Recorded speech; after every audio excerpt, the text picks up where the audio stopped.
ನಗರ, ಪಂಢರಾಪುರವೆಂಬ ದೊಡ್ಡ ನಗರ, ಅಲ್ಲಿ ವಿಠೋಬನೆಂಬ ದೊಡ್ಡ ಸಾಹುಕಾರ. ಪಂಢರಾಪುರವೆಂಬ ದೊಡ್ಡ ನಗರ, ಅಲ್ಲಿ ವಿಠೋಬನೆಂಬ ದೊಡ್ಡ ಸಾಹುಕಾರ.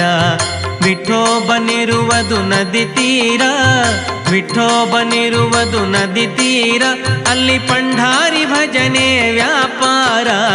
ಪಂಢರಾಪುರವೆಂಬ ದೊಡ್ಡ ನಗರ, ಅಲ್ಲಿ ವಿಠೋಬನೆಂಬ ದೊಡ್ಡ ಸಾಹುಕಾರ. ಪಂಢರಾಪುರವೆಂಬ ದೊಡ್ಡ ನಗರ, ಅಲ್ಲಿ ವಿಠೋಬನೆಂಬ ದೊಡ್ಡ ಸಾಹುಕಾರ. ಜೈ ಜೈ ವಿಠಲ ಪಾಂಡುರಂಗ, ಜಯ ಹರಿ ವಿಠಲ